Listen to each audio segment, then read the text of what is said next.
What's up, guys? Welcome to Joy of the Trade. First off, Happy New Year. I hope this is going to be a healthy, productive, fruitful year for you all. I want to talk to you guys today about the big news to come out of Washington, or actually the state of Georgia. The Democratic runoff Senate race, the Democrats won the runoff Senate race in both cases and now have a majority, a Democratic majority in the Senate. So bye-bye, Mitch McConnell. Trump's on his way out, and you're going to have a Democratic executive branch with a Democratic Congress. Gridlock ain't happening. So we've been pricing in this gridlock, this Goldilocks gridlock, which everybody loves to talk about for the last couple of months since the election, and poof, vamos, that's gone. So today the market's trying to get its head around what the new reality is, and frankly, a lot of what I'm hearing, what people are writing about and talking about is speculation. People are speculating about more stimulus. They're speculating about higher taxes. They're speculating about how high taxes are going to be. They're speculating about long-term capital gains, something I'm pretty concerned with, going from 19% max to up to as much as 40%. So there's a lot for us to wrap our heads around. And there's a lot of things moving in the market, which I'm going to show you in a minute. And I'm going to point out the ones that I believe in and the ones that I think, maybe the market's getting ahead of itself or over anticipating something that's not quite there. So let's look at a couple of things that are moving this morning on the back of the blue wave. So first off, the big thing that I'm looking at here is that the 10-year yield has ripped up 8.5 basis points, broke the 1%. This is the 1% range for the first time since March. Since we collapsed in March. We came all the way down. We were up near 2%, collapsed down almost under 50 basis points, now back above 1%. Why? Well, if we're going to be spending a lot more money, we're going to be borrowing a lot more money, our credit quality is going to deteriorate. So that's in a really quick, short explanation. The knee-jerk reaction is that we're going to overborrow, we're going to deteriorate our credit quality, going to be saturated with bonds, yields are higher. I think this might be a little bit of, this could be actually not, I'm not going to say incorrect, but I think we could stay in this range. This might be a short-term overreaction because the reality is that there are other aspects to the Democrat-run government that could get in the way with, that could make it a little bit murky in terms of what yields are doing, namely economic growth. I know stimulus causes economic growth, but shutdowns are not so good for economic growth. So this is something that I think is kind of a 50-50 ball.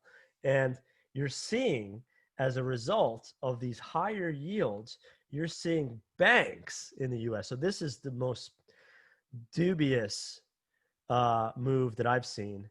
And the one that I'm most likely to be against or to fade would be this banks. Banks are going to rip because rates are going higher. But there's an aspect to the Democrats running things that isn't so great for banks. Those of you that were in the markets and around and in Wall Street during the Obama years, remember that regulation was a huge wet blanket on bank profits, as were massive fines. These banks got fined in the $10, $20 billion range. I think cumulatively it was $80 billion in the 5 major U.S. banks that had to pay in fines during the Obama years with Eric Holder running the Department of Justice, the DOJ. So something to consider is banks being a little overly bullish. Something I don't think is incorrect and I think is a real move and one to pay attention to is this marijuana euphoria that's happening. Everybody wants to own pot stocks again because it's going to get fast tracked to be federalized. And that's something that was already in the works, but with controlling these big branches of government is going to pave the way for full federal legalization for pot in the US to be sold, to be used, to be banked, to do placements. And that's good for marijuana stocks in general. Like if you look at this stock Canopy, which is one of the major players in weed, the stock is breaking back out and could really, really go from here. Another sector that people are going nuts in today, which I think could actually be correct too, is solar. Look at this solar stock, up $5 today.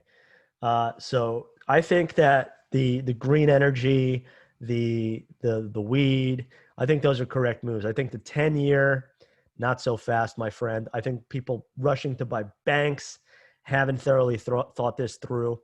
And that's just something to pay attention to. Another thing that we're looking at is the Fang stocks are being sold off today. So tech is weak. People are rotating out of this tech, and I think that might be something that is overdone from the standpoint of a breakup. I think that's something that's rhetoric. But this is also a chart that's so stretched. So you could have had a pullback regardless who wins. That's something that's neither here nor there. I don't think it's consequential that there's a direct causation effect on what Fang is going to do. I think you just need to trade this technically and based on the momentum of the market. So rule of thumb, first day is always a little bit tricky. It's always a lot of fake false type of moves.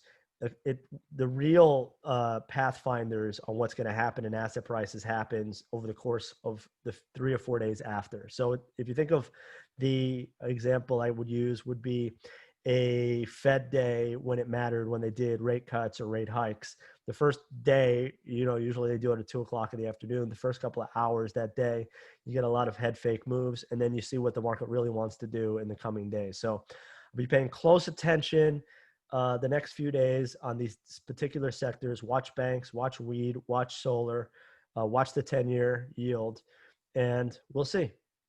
Either way, world's not going to end. All your problems are not going to go away from this. Your life's not going to become miserable because of this. It's just another computation piece in this giant mosaic that we're trying to figure out called the market. So happy New Year, guys. LFG. I'll be back to follow up and see, what's happened with things and whether I was right or wrong as usual. Take it easy. LFG.